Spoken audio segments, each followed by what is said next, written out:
नमस्कार, मैं राहुल झा आपका स्वागत करता हूँ। आज हम बात करेंगे सुज़लॉन एनर्जी शेयर के बारे में। तो चलिए शुरू करते हैं। जैसा कि आप जानते हैं, सुज़लॉन एनर्जी जो है वो विंड एनर्जी सेक्टर में काम करता है। रिन्यूएबल एनर्जी सेक्टर का सबसे बड़ा कंपनी है विंड एनर्जी सेक्टर में। इसका करीब करीब इंडिया में 1/3 जो है शेयर है, मार्केट शेयर है विंड एनर्जी सेक्टर में, और ये इंडिया की सबसे बड़ी विंड एनर्जी सेक्टर की कंपनी है। भारत ही नहीं, ये विदेशों में भी कई देशों में इनका ऑपरेशन होता है और बहुत अच्छा नाम है इनका भारत में भी और दुनिया के कई देशों में। भारत में तो इसका बहुत अच्छा परफॉर्मेंस है, नाम है, लोगों का भरोसा है, तो इसीलिए इसे बहुत अच्छा काम मिलता है। और जो कंपनी इन्हें काम देती है वो रिपीट ऑर्डर भी देती है। इसका मतलब इनका भरोसा इतना अच्छा है इस कंपनी के ऊपर कि इनको ऑर्डर के बाद अगर कोई और काम होता है तो भरोसे के साथ कंपनी रिपीट ऑर्डर भी देती है। इससे पहले हम ये बताना चाहेंगे कि अगर आपने ये चैनल पहली बार देखा है तो इसे लाइक और सब्सक्राइब करें। हम इसी तरह आपके पास अच्छे अच्छे न्यूज़ लाते रहेंगे कंपनियों के बारे में। तो चलिए आगे बढ़ते हैं। सुज़लॉन एनर्जी शेयर आज 49.4 पे खुला और उसके बाद ये बढ़ता हुआ 50 को टच किया इसने, फिर ये नीचे आया, करीब 48.6 तक गया और उसके बाद फिर थोड़ा थोड़ा बढ़ता हुआ 49 और फिर 50 के आसपास ये करीब करीब घूमता रहा और अंत में जब ये बंद हुआ तो 49.8 पे बंद हुआ।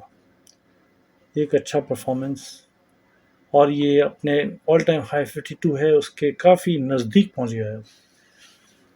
आपको याद होगा अभी 2 दिन पहले ही जो था इन्होंने अपना पुराना हाई 50.6 को काटा था और 52 को टच किया था, वो इसका हाई भी है। उसके बाद इसमें करेक्शन आया था। आपको याद होगा इलेक्शन के रिज़ल्ट आने से मार्केट गिरा था काफ़ी, इसमें भी गिरावट आई थी 5% की, और उसके बाद लोअर सर्किट लगा था इसमें, और फिर उसके बाद इसमें ऊपर की तरफ शेयर बढ़ा है और अब करीब करीब 49.8 का मतलब है कि ये अपने हाई, ऑल टाइम हाई के नज़दीक है। और अगर कल अपर सर्किट लगता है तो इसका मतलब ऑल टाइम हाई को भी ये क्रॉस करेगा। अभी इसमें बहुत अच्छी न्यूज़ भी आई थी। एक तो इनका क्वार्टरली रिज़ल्ट था जो कि बहुत अच्छा रिज़ल्ट था। हालांकि रिज़ल्ट फ्राइडे को जब आया था तो एकदम से मार्केट दोपहर में ही अच्छा बढ़ रहा था और एकदम से टूटा। रिज़ल्ट आते ही 5% लोअर सर्किट लगा था। लोगों ने इसके रिज़ल्ट को ठीक से एनालाइज नहीं किया था, पर बाद में जब उसे ठीक से एनालाइज किया तो देखा कि ये बहुत अच्छा परफॉर्मेंस है। और पर फिर भी उसमें काफ़ी रिटेलर्स जो है वो बीच के निकल गए थे और उसका फ़ायदा एफ ने और डी ने उठाया और उन्होंने अपनी होल्डिंग बढ़ाई। एफ की तो ये बिल्कुल पहली पसंद है रिन्यूएबल एनर्जी सेक्टर में, वो काफ़ी इन्वेस्ट करना चाहते हैं और ये कंपनी उसमें सबसे अच्छा वो मानते हैं इसको। उनका होल्डिंग जो था अभी कुछ महीने पहले 8% था, पर अब वो बढ़ के करीब करीब 20% हो गया है और अब धीरे धीरे और बढ़ेगा। इसी तरह से बढ़ता रहा तो ये काफ़ी उसमें बढ़ोतरी होगी। डी भी अब जो है अपनी होल्डिंग बढ़ा रहे हैं और रिटेलर्स जो है वो निकल रहे हैं। अभी रिटेलर्स करीब करीब 60% हैं और यही रहा तो रिटेलर्स कम होंगे और एफ और डी अपनी होल्डिंग बढ़ाएंगे। इसके साथ ही ये खबर के अलावा और भी इसमें खबर थी कि ये MSCI इंडेक्स में इसको शामिल कर लिया गया है और इस वजह से जो है मॉर्गन स्टैनले इंडेक्स में शामिल होना एक बहुत ही बड़ी बात है और दुनिया में इसका अच्छा नाम है और इसलिए कंपनी भारत नहीं पूरे विश्व में इसका अभी नाम हो रहा है और इसको एक अच्छी कंपनी मानी जाती है। विदेशों में भी कई जगह इनका ऑपरेशन चल रहा है, वहाँ भी इनको बड़ा अच्छा माना जाता है। इसके साथ ही ये पहले स्मॉल कैप में था, पर इसका मार्केट कैपिटलाइजेशन अब काफ़ी बढ़ गया है। इस वजह से इसे अभी मिड कैप में शामिल किया गया है। ये भी एक बहुत बड़ी न्यूज़ है इसके लिए। और जिस तरह से परफॉर्मेंस इनका अच्छा हो रहा है और मार्केट कैपिटलाइजेशन बढ़ रहा है, उससे ऐसा लग रहा है कि अभी कुछ समय के बाद ये लार्ज कैप कंपनी बन जाएगी। इन्वेस्टर्स का काफ़ी इस पर भरोसा है, एफआईआई और डीआईएस का भी काफ़ी भरोसा है इसके ऊपर। इसीलिए इसी तरह से अगर भरोसा इस पर कायम रहेगा तो ये लार्ज कैप बन जाएगी कंपनी। अब बात करें ऑर्डर्स की, तो अभी कुछ दिन पहले हमने देखा था इसके 2 बड़े ऑर्डर्स मिले थे। एक 300 मेगावाट से कुछ ज़्यादा और दूसरा 500 मेगावाट से कुछ ज़्यादा का ऑर्डर मिला था। ये दोनों रिपीट ऑर्डर्स थे। ये दिखाता है कि इस कंपनी में कितना भरोसा है इन्वेस्टर्स को। दूसरा जो 500 मेगावाट से ज़्यादा का ऑर्डर जो मिला था, वो मिला था आदित्य बिरला ग्रुप से, और ये दिखाता है कि कितना भरोसा है इस कंपनी में उनको। और ये एक बहुत बड़ा ऑर्डर था।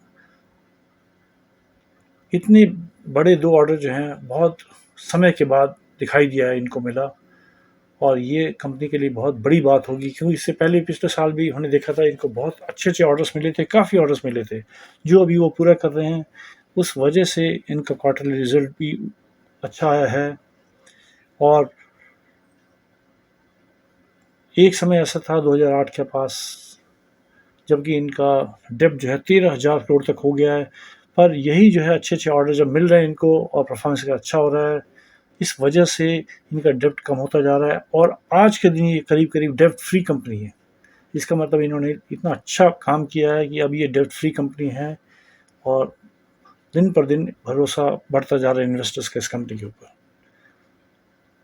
तो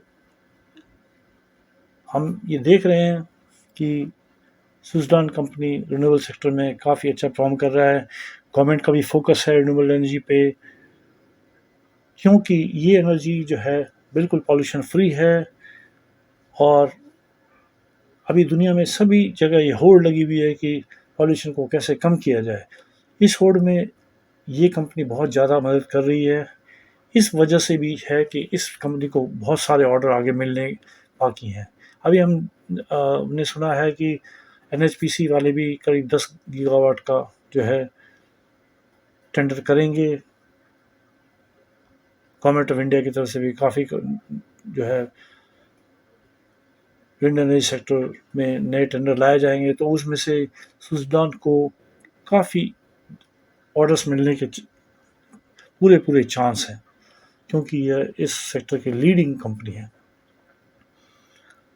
तो लोग भी चाहते हैं, गवर्नमेंट भी चाहती हैं रिन्यूएबल एनर्जी, खास करके विंड एनर्जी से हमें बिजली मिले, क्योंकि ये समझिए कि हवा चल रही है, हवा से आप एनर्जी बना रहे हैं और उससे पॉल्यूशन कुछ भी नहीं हो रहा है, और ये बहुत फ़ायदेमंद बात है। और इस वजह से इसको हमेशा बूस्ट मिलेगा और आने वाले समय में भी इसको बहुत सारे नए ऑर्डर्स मिलेंगे और इस कंपनी का परफॉर्मेंस शानदार होता रहेगा। अभी ये अपने हाई को क्रॉस करने पे खड़ा हुआ है। अभी ये हम जानेंगे कि ये इसका रेंज 36 से लेके करीब-करीब 50 के आसपास जो इसका रेंज रहा है। पर अब वो समय आ गया कि जब ये रेंज टूटेगा, और ये अगर रेंज टूटा तो ये काफ़ी तेज़ी से ऊपर बढ़ेगा। तेज़ी से ऊपर बढ़ने का एक ये वजह भी है कि एशियन लिस्ट 4 में अभी है, जिस वजह से इसको 5% ये एक दिन में बढ़ सकता है, और इंट्राडे भी अलाउड नहीं है इसके अंदर, और पूरे पैसे दे के यानी पूरी डिलीवरी लेके ही इसमें ट्रेडिंग की जा सकती है। अगर आज आपने ख़रीद लिया है तो आज आप उसको बेच नहीं सकते, या अगर आपने आज बेच लिया है तो दोबारा इसको ख़रीद नहीं सकते। तो ये इस लिमिटेशन की वजह से इसमें मूवमेंट कम है। और जैसे ही ये एशियन लिस्ट से बाहर निकलेगा, एक बहुत बड़ी तेज़ी आएगी। इसका जो रेंज है 5% का रेंज है, वो भी अब चेंज होगा, 10% या 20% हो जाता है, तो इसमें और बड़ी तेज़ी आएगी और इस रेंज से अगर बाहर निकलेगा, समझिए 52-54 के ऊपर निकलेगा, तो अब ये सीधा 60 या 70 के आसपास भी जा सकता है।